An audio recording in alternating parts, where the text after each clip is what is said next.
Uh-oh. Hey everybody, welcome to the Quick Draw. I am Mike, your host. With me is my co-host John. And we're going to have some fun tonight. This is going to be a very controversial show, I think. Or maybe not, I don't know. So, but not like we're going to shy away from controversy here. No. So we're going to talk to you about a little bit about something that it's a little odd that they're not talking about it, but the media is not talking about it. We want to talk about the genocide in South Africa. So with us tonight to talk about it is a South African by birth, Texan by the grace of God, the one and only Browning Machine from Twitter. So, Browning, welcome to the show. Are you there? Thanks. We've been having technical issues. Yes, I'm here. Okay, we're still here. So, John's gone. What? No, John's still here. Great. I'm not done. I'm here. What happened? I was going to blame the media for trying to silence us for talking about a thing they don't want us to talk about. Yeah, it'd be like Diamond and Silk, right? You know, so.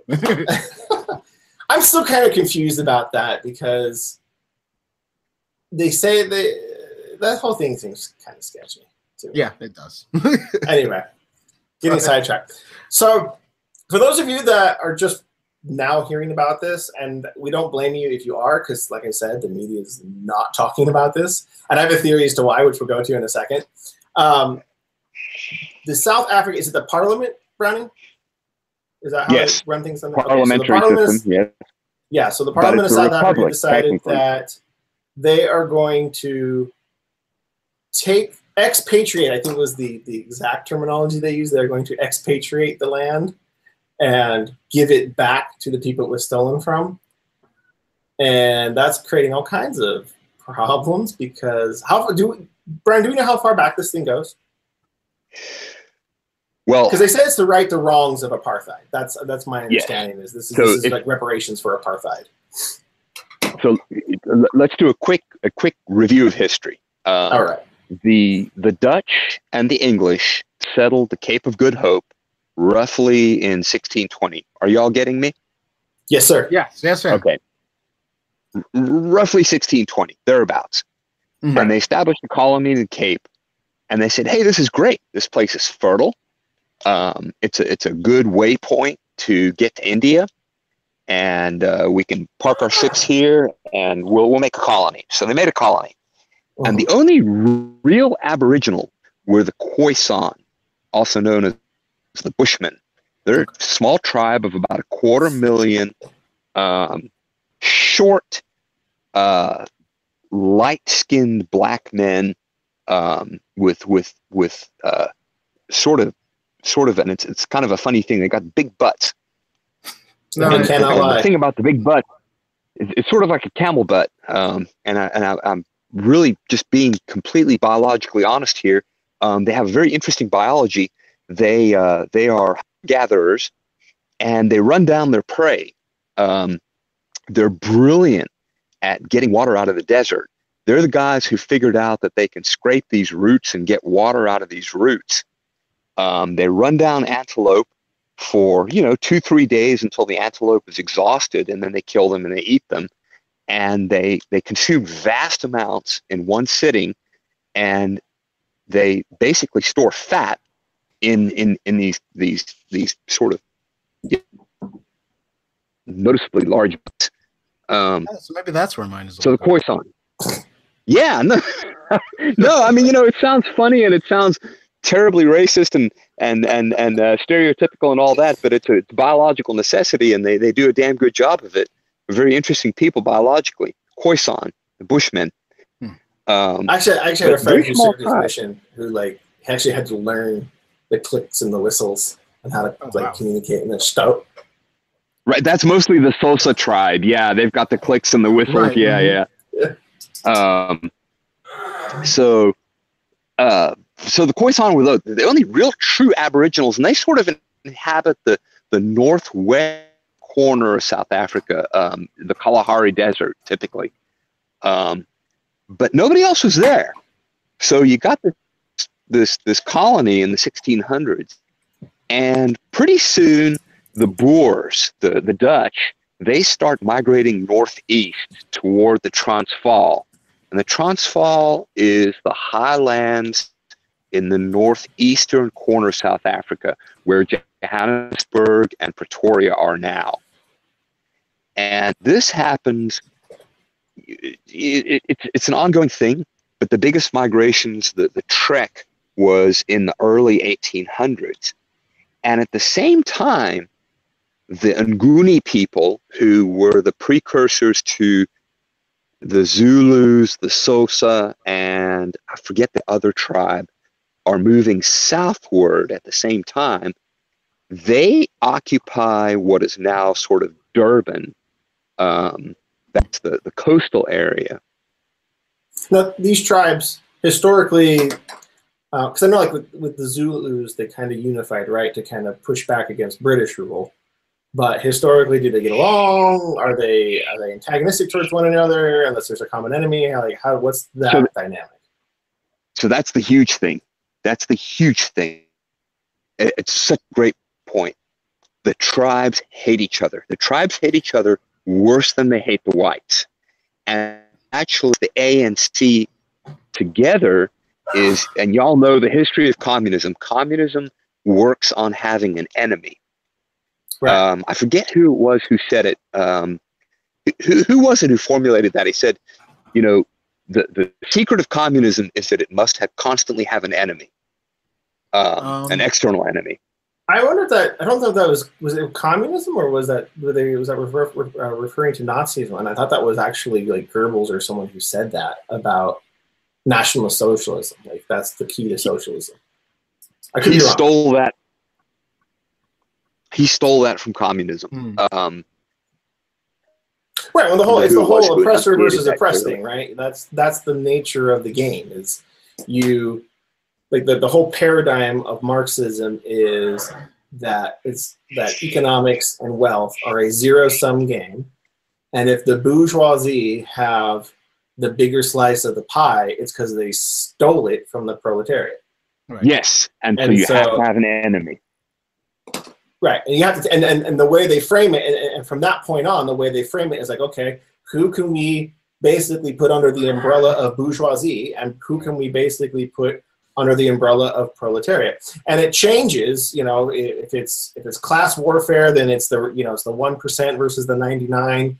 If it's race, and it's whites, and it's racial conflict, then yeah, it's whites versus blacks, or whites versus non-whites. Like that's the whole thing. Is they get, what they do is they take two groups and they get the groups to focus on what the other doesn't have, and say, see that thing you don't have? That's because that other guy stole it from you. Which ironically is actually what colonialism did.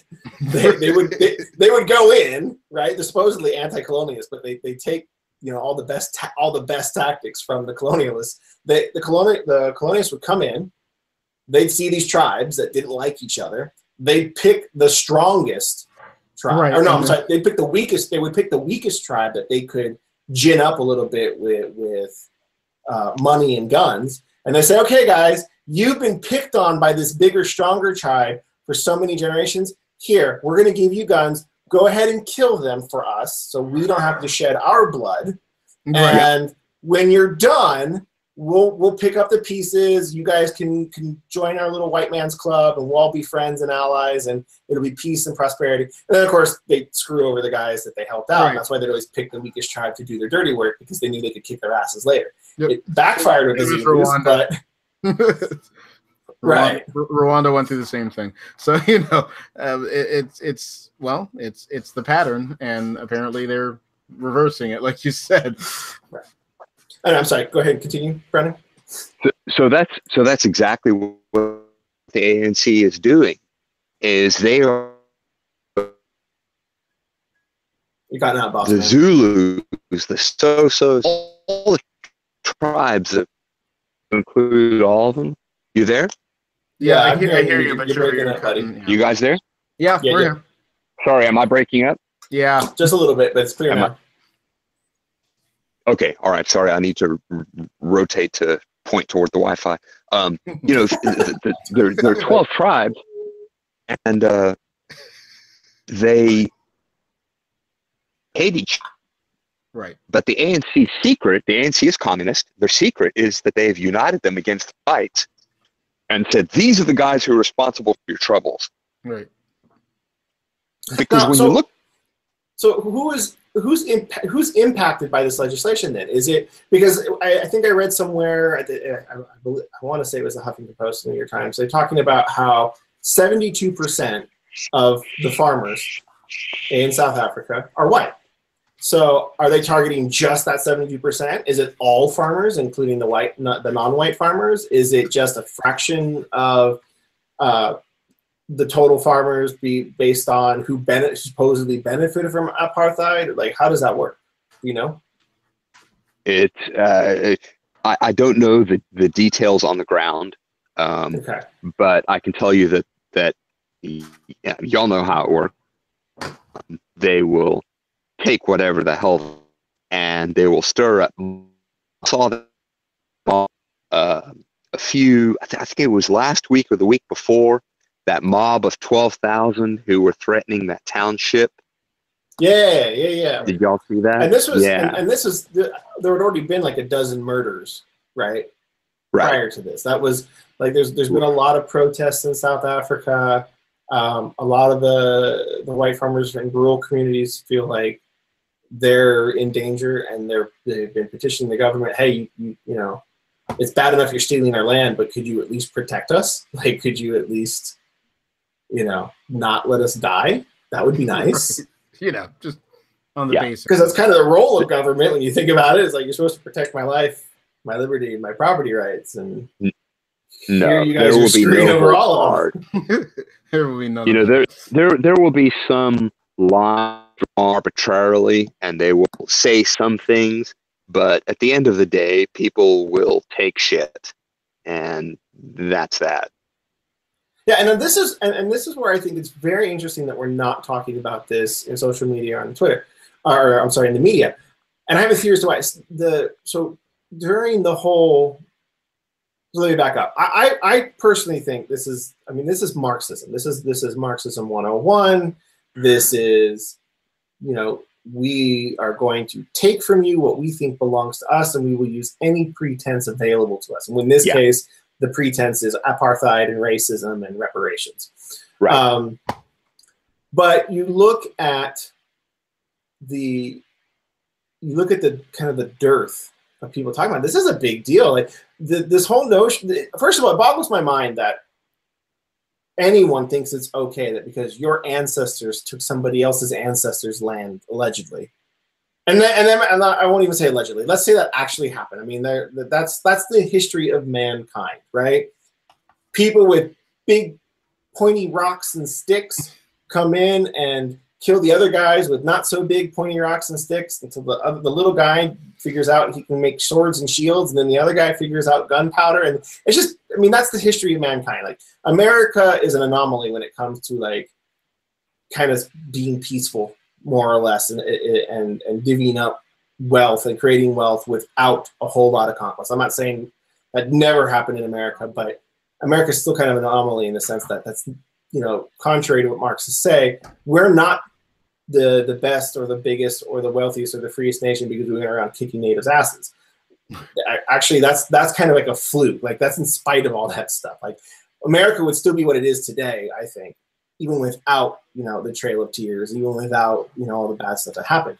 But the world history is one of blood and conquest and theft, and the whole point of America was to kind of escape that. So how far are you going to go back? Like, these people are like, well, your great granddad took my land. Well, your great granddad took my land. It's like, all right, here's some pointy sharp sticks. You guys duke it out, and may the winner have the land. Like, that's kind of where we're at right now. But let's suppose you could get to a point where it's like it makes sense to, okay, look, you know, we have to give this back to you because, you know, what my great granddad was wrong, and I'm sorry, and let me make it up to you by giving you back the land. Let's say you're foolish enough to believe that. The idea that you shouldn't be compensated for it, that boggles my mind even more. It's like, no, wait. My ancestors may have stolen the land, but they also developed it. Like, right. You should at least pay me for my trouble. If you're not going to pay me for the land because it was yours to begin with, fine. Pay me because I developed because me and mine, we developed this land. We made it prosperous. We took advantage of its fertility. And by the way, that food you like, we grew it. So, pay me.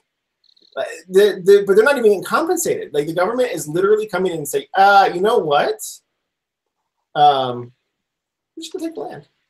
Right. Bye. So I think it's really important to right up front reject the premise. The left is really good at framing these things, and then you have to argue from their framing. Reject Absolutely. the framing ab initio.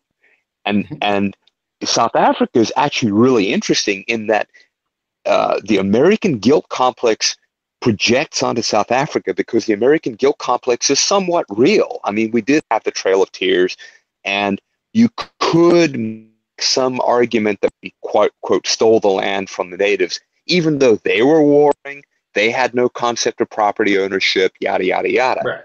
But in South Africa, the only real aboriginals were the Khoisan. They were only kind of in the Kalahari. The whites and the blacks arrived in Transvaal at roughly the same time. And in fact, the Zulus populated Natal, which is sort of where Durban is, the Natal province, and the whites populated Transvaal, which is where Johannesburg and Pretoria are, and they lived separately from the start. Mm-hmm. So there was no theft. I mean, there was an original settlement. There was original title. So there, the framing of, well, we've got to give it back and all that, you've got to reject that right up front because that's not the case. In fact, the Zulus broke a treaty where the Boers, owned the Transvaal, and they broke a treaty, and there was sort of a very treacherous thing where there was a meeting and they killed some of the Boer leaders, and that led to a war called the Battle of Blood River, Bloedrivier, and that was a seminal moment in South African history. It was a big battle, and that led to another treaty, and that sort of is the genesis of the homelands and where apartheid comes from. But there was, very clear history of settlement. Right, and if you think about it, like the whole concept of land ownership is basically based on if you can keep it, it's yours. Right. Yeah. And I might add that, again, likening it back to the U.S., the thing is, again, while, yes, people want to kind of shrug off the fact that, the natives warred with each other, but the reality is that's an important point. Thing is that because, again, if conquest is not a worthwhile way to acquire land, then it means nobody owns land. Yeah, then nobody owns nobody it. Nobody owns land. It means only whoever arrived there first can truly own it. And if it is a legitimate way, well, then we have it. So either way, you really don't, Yeah. And I want to go back to the whole, like, the media is not talking about this, and I have a theory. I have a theory as to why, and it ties to two things. First is this concept, like, if you think about what's going on in South Africa, right, with apartheid and reparations, and now there's this kind of violent uprising against the haves by the have-nots, right? The left, I think, doesn't want to talk about this because, if you look at the division between the left and the right here, I don't know if I see a huge difference. Like, South Africa is us in 10, 15, 20 years at most, if we don't figure our shit out and learn how to, like, resolve our differences peaceably. Would you agree with that, Browning? The numbers are dramatically different. Whites there are 10 to 15%, whereas here we are 60 to 65%. Somewhere in 60 there. 60 to 70%, I think. Yeah, that's what I've heard. Yeah. So the numbers are daunting there. And Well, I'm not even talking about like the That's a big racial difference. disparity. I'm talking about just like political, because again, I don't know if this. I know racism is being used by the Marxists as a pretense, right? They're gonna divide any way they can, and it just so happens that with South Africa they have a pretense of apartheid and racism, and that's what they're going to claim is their justification. But really, what they just want to steal the land. It's their time to be the conquerors now. Right. So. They'll find a similar pretense here, whether it's racism or whether it's the 1% versus the 99%, whether it's somebody stole an election. I mean that's what we're seeing now with Trump and Clinton, right? They keep trying to gin up this, like, he stole the election because of the popular vote. It's like, fuck the popular vote. That's not how it works, guys. But the other thing too, I think that's why the media is not talking about this is, so during the Trump election, during the 2016 election where Trump got elected, where the alt-right was the loudest, right? That's where they had the most attention, and that's where they had the loudest voice, because the media kept giving it to them because they wanted to paint all Trump supporters as alt-right racists, when really that was like a small minority of people who were voting for Trump or willing to vote for Trump over Hillary Clinton. And one of the things that came up a lot was white genocide.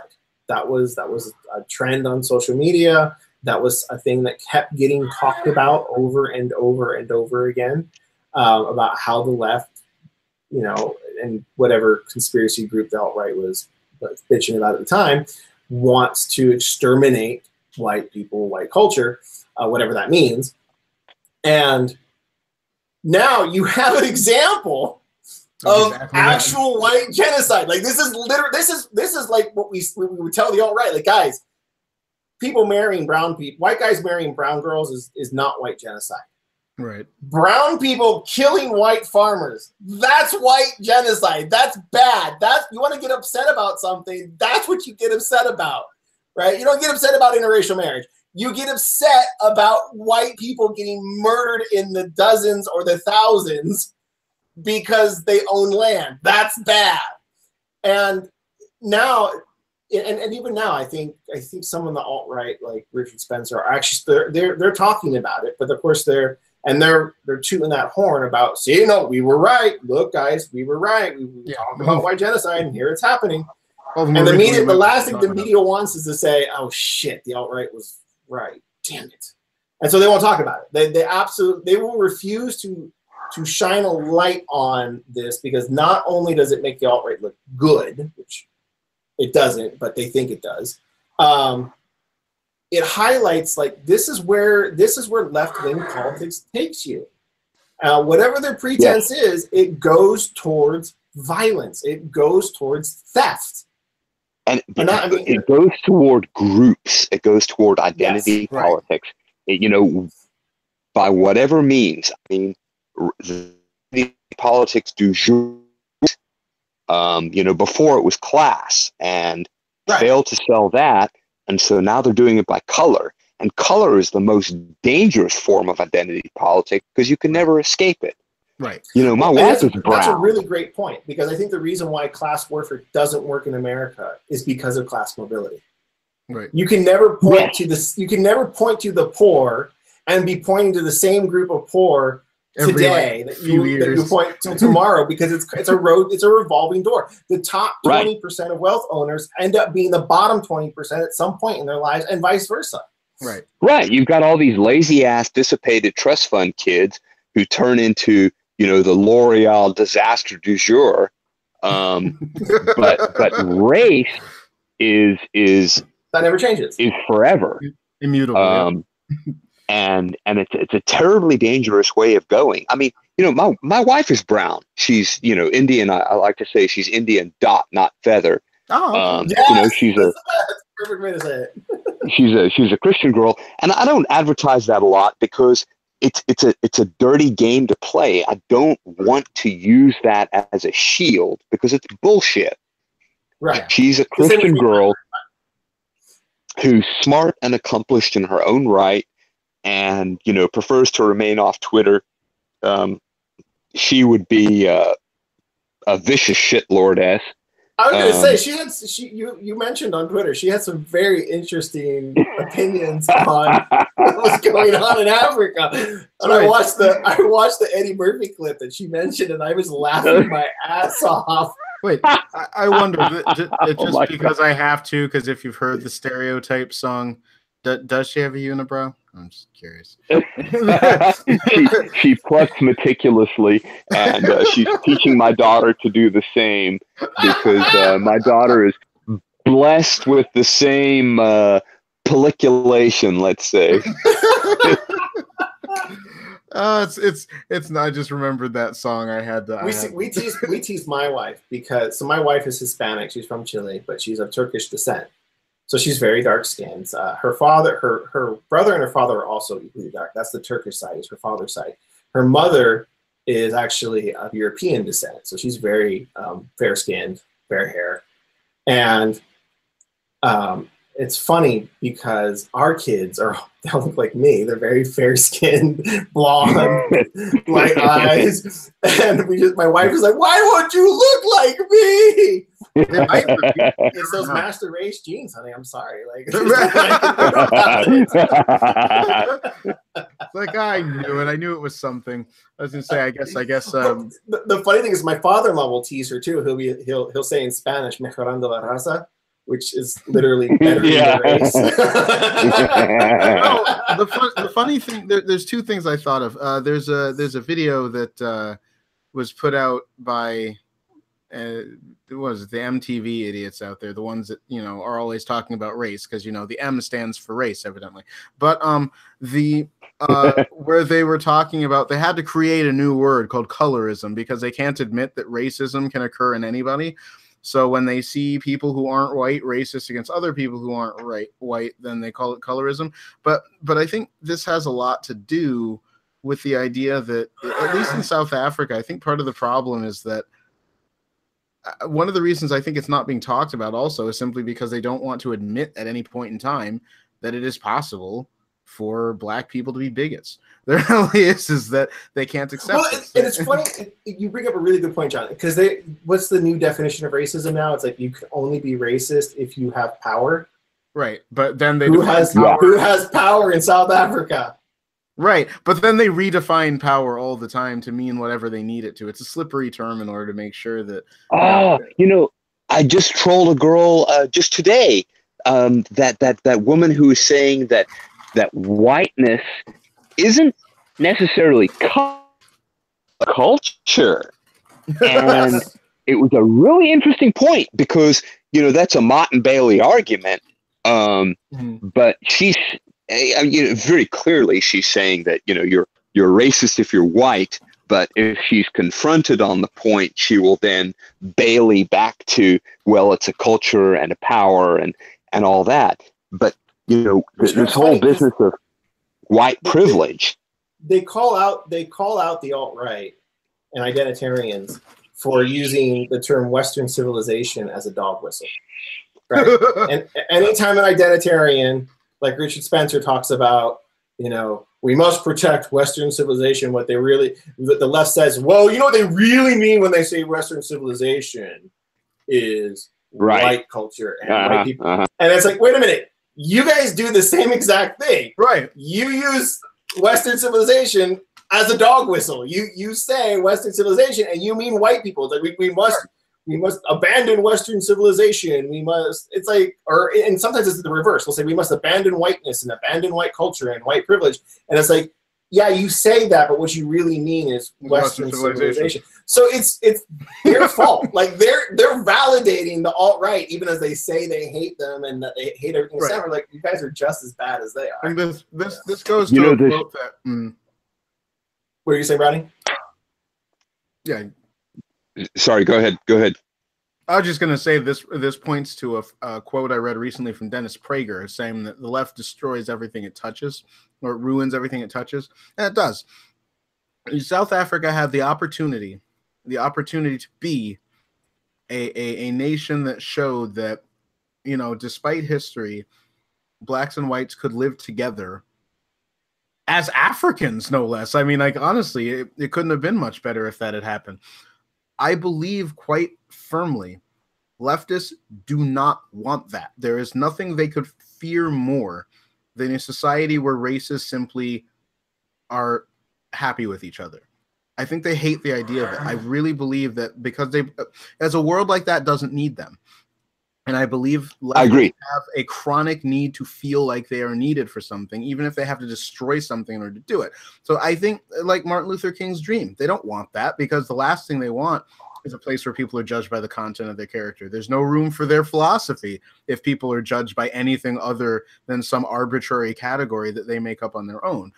So I truly think that actually leftism destroyed South Africa because it saw it turning into the very thing they didn't want to see, which was a place where their ideas were proven wrong, that blacks did not have to be, they didn't have to be adversaries to whites. Whites did not have to be the people, oh, they're just the racists who hate black people. It was being shown that it wasn't real. It wasn't real. The nation didn't have to reflect any of that. And instead, so the left had to destroy it. They had to introduce something to say that, no, we can't let these people get along in peace. They must be at each other's throats, because otherwise we look bad.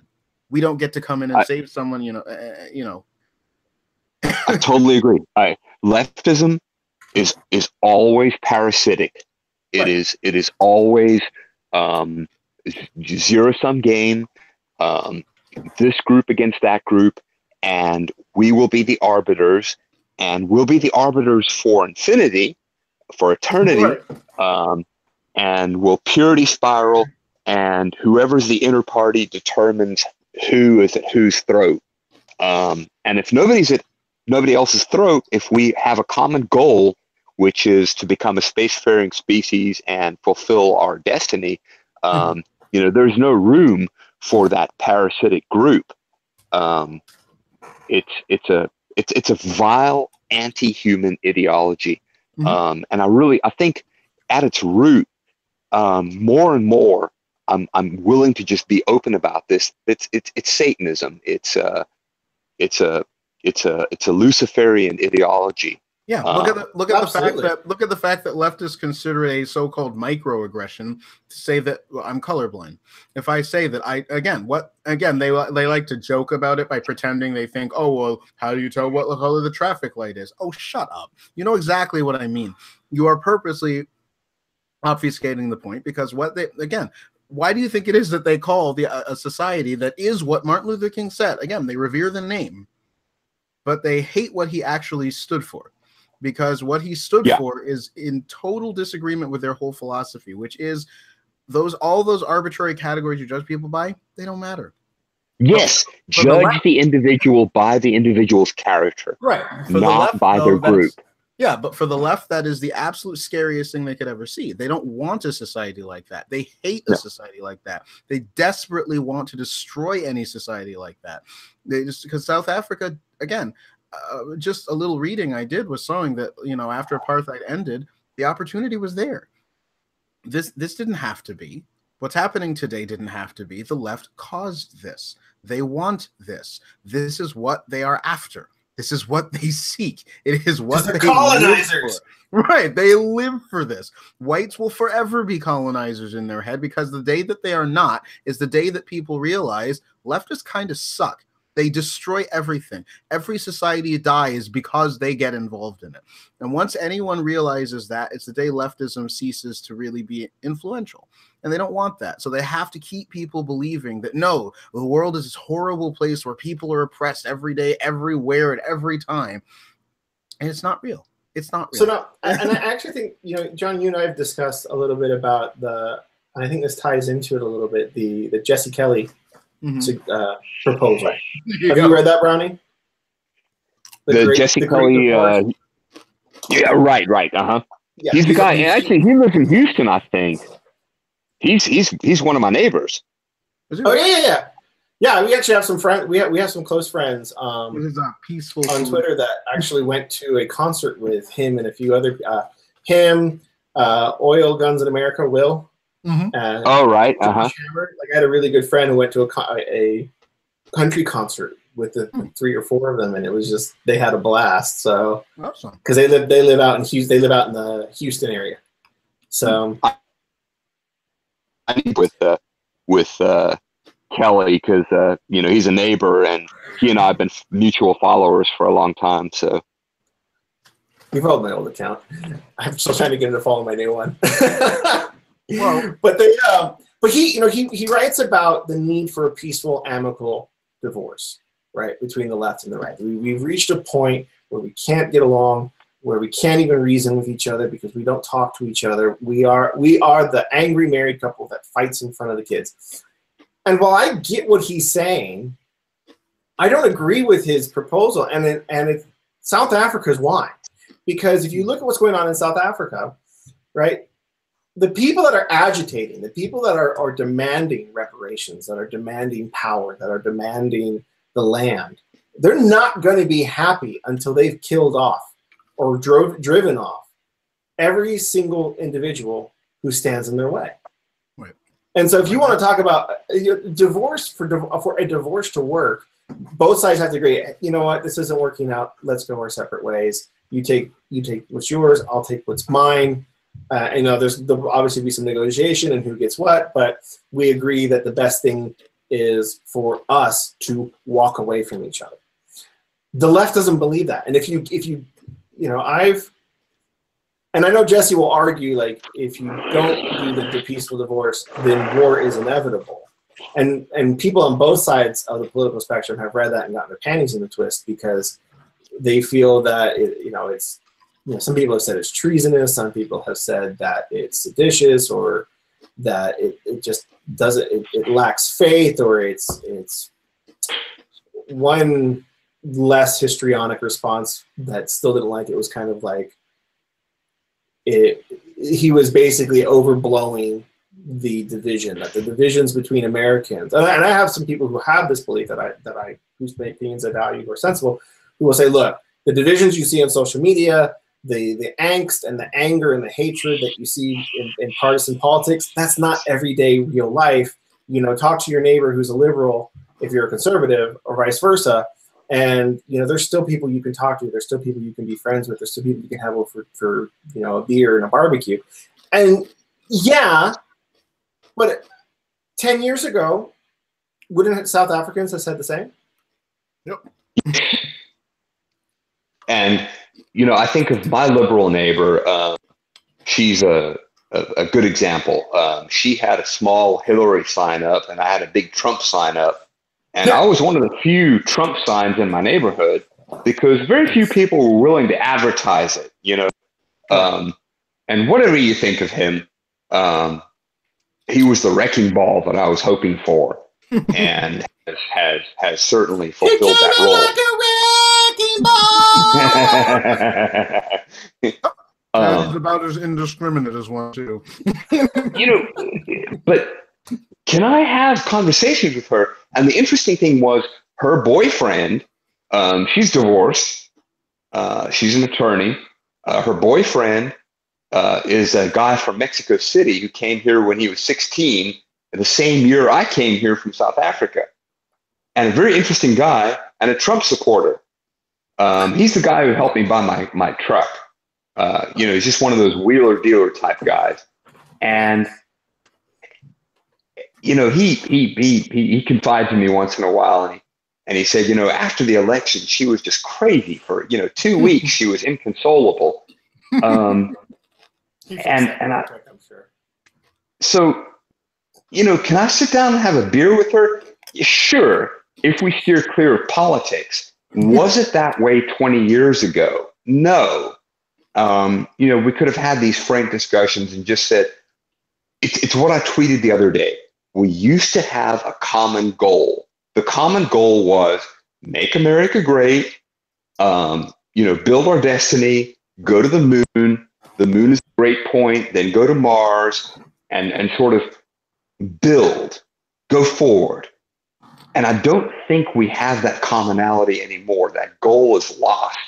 The common goal of the left is toward a sort of false equality. The common goal of the right is toward progress, which is ironic because the left calls themselves progressive. John and I have said that for almost a decade now. It's a more suitable term for progressive is regressive. Absolutely. It's feudalism. It's feudalism. That's what they believe in. They believe there are two classes of individuals: those who are fit to rule and those who are fit to be ruled. Right. That is feudalism. That is prima nocta. That is like vassals and serfs and lords. Like, we are in charge. We will protect you. You must trust our benevolence and our neo-feudalism. Yeah. Exactly. And it's like, guys, that's a 5,000-year-old tradition. Right. Yeah. And that's their view that's on not new. That's not progress. That's regressing. We're going back to the Dark Ages. Right. And that's their view on every issue. I mean, whether it's, again, what do they say on gun control? Just trust us to protect you. You don't need to protect yourself. I mean, look at Britain. It's going the same way. So it's the same. Yeah, exactly. You're only cowards carry. And they show like a picture of a broken bottle, knives, scissors, and screwdrivers. I like how they've co-opted the Cookie Monster for that. That was hilarious. It almost, well, you just kind of have to wonder, like, who's their target audience here? Like is it a bunch of right? Is it a bunch of cranky like 6-year-olds? Is that what's going on here? Like, it is comical. I just and I think this is almost a genetic weakness of the Caucasian, that the same cooperativity that has made our society possible has also been hijacked. It's a rootkit into our psyche that we are too cooperative and are willing to be cut by these ideas that short circuit that willingness. I would dovetail off of that. I don't think I wouldn't say it's genetic in terms of like Caucasian and race. I would say it's genetic in Christianity. The Christianity teaches, like, and this was one of Nietzsche's big criticisms against Christianity, right? Because Nietzsche was all about the Übermensch and the strong man who takes what he wants, right? Well, what does Christianity teach? Like, no, that's not the way you do things, right? The only strong man is God. You trust God and God alone. You must be meek and humble and submissive to your fellow man. And by that, we don't mean, be stupid, right? You have to be wise as serpents, harmless as doves. But Christianity, I think, in a sense, and we need to do an episode on this, or I need to write something about this, because this is a thought that I've been joking around in my head about, are we a Christian nation? And if we are, what does that mean? I make the case that we are, in a sense, a Christian nation. And that we're built on Christian values and Christian principles, even if we don't necessarily associate those values. I mean, atheists will say, if you point out to the values that America was built on, the Christian values that America was built on, they'll say, well, I'm an atheist, I believe in those things too. Yes, because they're universal, right? They appeal to a common humanity, because that's what Christianity does. Is it tells the story about how God and how he created us all, and he created us all the same, and he saves us all with his son, and we all just need to love each other and treat each other the same because we're all the fucking same, right? We have the same problem. So these principles are universal. They apply to everyone. And so, yeah, there is a Christian value there of cooperation, of meekness, of submissiveness, of humility. But there's also the countermeasure to that in Christianity. Christianity says, be wise as serpent, but harmless as doves. In other words, being meek and humble and submissive does not mean be stupid. Right? Giving your substance to the poor. Yeah, giving your substance to the poor, right? Giving alms and helping the poor does not mean put your own family into the poorhouse. You give what you can. And if everybody does that, if everybody contributes, then the poor and the hungry are taken care of, right? And I might add, and we've co-opted that. We've corrupted it to say, no, you have to give till it hurts. No, you have to, if you're not in the poorhouse yourself, and these are from people that are multimillionaires and have all the wealth and the power in the world, right? So telling us this, like, if you haven't cupped yourself, to use Browning's phrasing, then you're not really doing what you're supposed to as a good Christian, as a good person, as a good American. Like that's I think where it's coming from. That's the rootkit that you're talking about that I think has been corrupted and contorted and perverted. And I also think that, going back a little bit, that this is another way that we see, because I constantly say that the left is bigoted, It just, again, has redefined bigotry to only be what they don't do. But the thing is that what I mean that they're bigoted in this case is that, notice that, again, the very belief that they believe that, it's the reason I don't think they're talking about South Africa, because they don't want to admit that black people can be just as bigoted, just as cruel as anybody else. And that really means that what they don't believe is that blacks are people. They don't believe that anyone not white are people, because they refuse to believe that anyone not white are capable of all the same problems that white people are, because they're human. All human beings have the same. That's the thing. You and I have said that for years. It's like, what's more racist? Saying, you know what, guys, blacks and whites are different. We have different values. We have different beliefs because we come from different, ethnicities and culture, different history. That's not to say one is better than the other. We're just different, right? And that's because all people are different, right? We like different things. We want different things. We need different things, right? And so we should be allowed, because we're different, to associate or not associate with each other as we desire. Is that racist, or is this racist? You know what? Black people just can't make it. They are stupid. They are incapable. They are, weak-minded little children, and unless Whitey McCracker government comes in to save the day and make sure that white people handicap themselves, black people will never make it.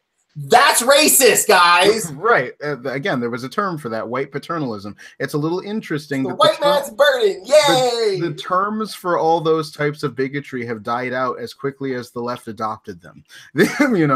White paternalism stopped being a term the minute leftists became paternalists. The term tokenism died out the minute leftists decided that affirmative action and diversity was the end-all be-all. Then suddenly tokenism disappeared because we all understand that what they practice is tokenism. So we can't have that. So we're going to wipe out the term so we can pretend that we're not racist. Each of these things dies out over time because I think the left at least understands that people perceive them that way. In some sense. So, it's frustrating. So, Brian, the situation in South Africa has gotten bad enough that Australia, at least at one point, was thinking of affording these farmers refugee status. Is that correct? I think they did. I'm not sure what the situation is, but last I heard, there was a bit of controversy too. 10,000 of them. Right. Yeah, because there's a bit of controversy too, because it wasn't the prime minister; it was somebody else in the Australian government who he didn't phrase it sensitively enough for the left, and it basically came across as like disparaging, blacks in South Africa as being murderous and violent.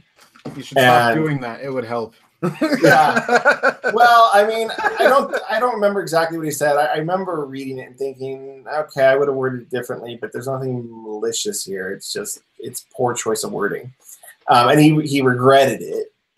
But I mean, there was other things that he said that the left freaked out over, like his use of persecution, like saying that these white farmers were being persecuted, and they were like, they're not being persecuted, they're white. Like, it's like, they're being persecuted. Right. That's what persecution is. And they haven't taken it back, correct? I think they took the statement back, but they didn't take back the offer for refugee status, correct? This goes to something that the left is a pseudo-religion, and they have an original sin, and currently the original sin is whiteness. But the problem with the left is there is no expiation, there is no absolution, there is no forgiveness, there's no Messiah. You cannot be forgiven. Your sin is forever. I love that you use the word expiation, and I'm like, I was like, hey, I know that word. That just made me think of The Mist. But it just is. You can't be forgiven, and so your penitence is forever. You have to constantly self-flagellate because your whatever identity, and currently that's whiteness. It used to be you're the 1%, but that sort of lost resonance because it wasn't big enough. Right. Oh, right. And like we said earlier, you can, anybody in this country can be the 1%. Right. Even with all the ways that the government has completely destroyed class mobility in this country over the last 20 years, starting with Bush Jr., this is still the best country to be in if what you want to do is be successful, be rich. I mean, if you're born in the gutter and you just want to grow up and be the guy that sticks money in his ears and swims in the big pool of money like Scrooge McDuck, like this is the best country to do that in. You're going to have a chance anywhere. You're going to have a chance. I think we still have the biggest quintile flux of any country. I'm not sure of that. I've not looked at the statistics lately, but the last I checked, you were just as likely to fall from the top 20% to the bottom as you were to go from the bottom to the top. Yep. Yeah, Thomas Sowell wrote about that recently, actually. I think in the last 5-10 years. Yeah. I don't think much has changed in that regard. Like this is the place to be, and you can't bash the rich. If you pit the rich against the poor, but then some days the rich are the poor and the poor are the rich. At some point, people go, they start scratching their heads and they think, I used to hate this guy, but now I am this guy, and I don't hate me. Well, and on top of that, it's just that it's like what you said earlier, Browning, is this: you have to reject the framing. You can't buy into the framing at all, because the minute you accept categories like the poor, the rich, we don't have such categories. Yes, there are rich people, and as we pointed out, they are not the same people from year to year. So that being the case, we need to reject the categories because they don't mean anything. Otherwise you get caught up in their argumentation. And also, I might add just that I don't see how. Oh, geez, don't let me forget what I was going to say. I was thinking how, because again, I'm still rather flabbergasted by the fact that the left has managed to literally destroy a country almost in like a decade. That in one decade they could literally turn South Africa into the exact opposite of what it was 10 years ago. It was so promising, and then now all of a sudden it's just collapsing into complete and total. And what's worse is they see this as a victory. I think that's was it Salon that came out with an article recently saying, like, basically, I mean, the headline might as well have said, "White people, calm your tits. It's not that bad." Like, it was like, wait, people are dying. How is this not a bad thing? Because they are so lost in this idea that that's what I was getting at. Was that I was glad that you used the term self-flagellation for this idea, because I think I've mentioned before that I came up with the term self-flagellating autofellatio, which was what a lot of especially white leftists tend to get into, because there is one form of absolution. It's just that it's not an absolution that works. It's sort of pseudo-absolution. You have to do it perpetually, and that is constantly give everything. You are not to be paid attention to in discussions. You are, however, to be present, to be everybody's whipping bitch. You have to be, you just have to always be the guy who's there to constantly be kicked around by everybody else if you're the white guy. And this is the Maoist struggle session, right? But by doing this, the person who's getting kicked around literally feels as though they are some higher form of person, because if you believe that all white people are bad, well, then the only white people that could even be considered good are the ones who accept that they are bad. So you therefore see yourself as, by the fact that I am getting kicked around so much, just shows how much better I am. I am a wonderful person, because that's the autofellatio part, is where that kind of ties to the last show we had with Glomar about, like, the death of masculinity, and right. I mean, because that's what you see with, like, these trust fund lily white liberals, is they're with the skinny jeans and the pretty boy clothes and the they're $1.35 wet, and you're just like the lispy NPR voices, yes, that new thing. And it's terrifying. I mean, my kids go to a very conservative private Christian school. Thank God. And, half the boys have adopted that sort of persona. And, I'm not anti-gay. I mean, 2% of the population go that way naturally, and that's fine, whatever, do your thing. But they adopt it because it's the in thing, and it's just terrifying. I mean, it's false. And it's I'm not. We talked about this in the show about masculinity a few weeks back. Like, I'm not what you would, and I think I actually wrote about this in a thread that I tagged you in. Like, I'm not what you would consider like the manliest guy. Like, there's things that we associate with men that I either don't enjoy doing or I don't know how to do. I like cat. Okay. Right. Like, I can be sensitive when I want to be. Like, there's a line, right? You're supposed to at least want to do the things that, like, you acknowledge. Like, I wish I could build a bunker out of like swear words and piss and vinegar. Like, you can't. Like, I can't, because that's not my skill set. Like, I don't know how to do those things. Would I love to learn? Absolutely. I can change my own oil. What more do you want? I've seen, and that's the thing. I don't know how to change a tire by myself, because I've only ever done it twice, and I don't know how to change the oil because I've never done that. But I do know how to change the car battery in my car. I've done that before a couple times. So I feel kind of I still get to retain my man card. Like, I'm okay with that. But there's this push towards a feminism, right? This guys, let's talk like this, even though we're not gay. It's like, guy, you're really confusing my gaydar here. Okay, stop. It's like I want to punch you, but I'm not really sure. Is it a hate crime? I want to hit you because you're kind of annoying, but am I just hitting you? Like, am I hitting another straight guy and it's okay, or am I hitting a gay guy, in which case, like, I'm an asshole? Right. Or it's a hate crime, and it's like, I really don't want to deal with that today. I mean, it's like, but and I think it has a lot to do with all of it. It's just, again, it's if you're white, you are not allowed to say that you are, like you said, not allowed to say you're persecuted, not allowed to say, I mean, even when you go through obvious injustices, you are not allowed to say that means anything, because God forbid at any point we believe that white people are capable of going through problems too. Oh no, we can't have that.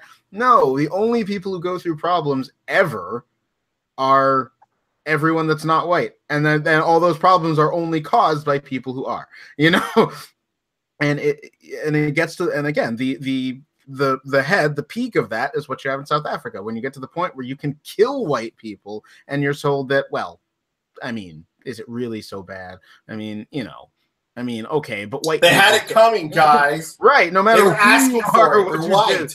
Exactly. Do you see that skin tone they were wearing? Totally asking for it. That's a perfect way of right there. Exactly that. It was. That's exactly it. All right, folks. Well, thanks, Brown, again for coming on the show. Kind of informing us a little bit about South African history and what's going on. This was a really good conversation. So apparently John was able to spark an equally passionate conversation in the live chat about unibrows. What? Really, of all of the things I said, that's what got that's what got the ball rolling, man. So the break, folks, if you want to follow Browning, I highly recommend it. You get lots of cool bunker updates, some great shit posting. The guy's got a great sense of humor, as you've seen on the show tonight. Browning, where can they follow you on Twitter? I'm sorry, go ahead. Of course, at Browning Machine. And at Browning Machine. Guys, I'm just always flattered to be on the show and really enjoy it. And it's a lot of fun. We have a lot of fun having you on. Oh yeah, absolutely. Let's do this again soon. We're gonna have to have you on to get for like some bunker building tips. Yep. You know what? Awesome. I would love that. The guy to really get on. Have y'all gotten Morlock on at Morlock P? The guy I do follow him. I have not had him on yet, but I love some of the stuff that he writes and talks about, because he's kind of the same thing as you. Like, he's just got that, like, bootstrap mentality, Totally. lay of the And, land. you know, Like, he's years ahead of me because he actually lives on his farm. I mean, we're sort of LARPing still. It's sort of a weekend thing for us. But that guy. You're moonlighting as a. That's right. That's right. We're moonlight LARPing, you know. Yeah. But he would be a great guest. And I'll tell you, if y'all are willing, I would be thrilled to be on with him, or even better, with Glomar. Yeah, we'll set something up. You know? When the, next week we've got Eric Shaffey back on. We're going to be talking about natural law and natural rights. That's going to be a fun conversation. I mean, nice segue from our last conversation with him last week. Do we still have tomorrow? We do have tomorrow. It's a special show if you're tuning in. We're going to blast it out tonight just to remind everyone. This is we don't normally do back-to-back shows like this, especially not on a Sunday, but we had to make an exception in this one case. But it's going to be really exciting. Daily Wire contributor Josh Eisen is coming on. We're going to talk about big data. We're going to talk about how in this day and age of online information and online marketing, stats and statistics and info are being abused. And it's kind of calls to mind the Mark Twain quote, like, statistics never lie, but liars use statistics. Yeah. So we're gonna talk about that tomorrow at 1:30 in Eastern time. So feel free to tune into that. And if you can't tune in live, it'll go up on YouTube just like our other shows.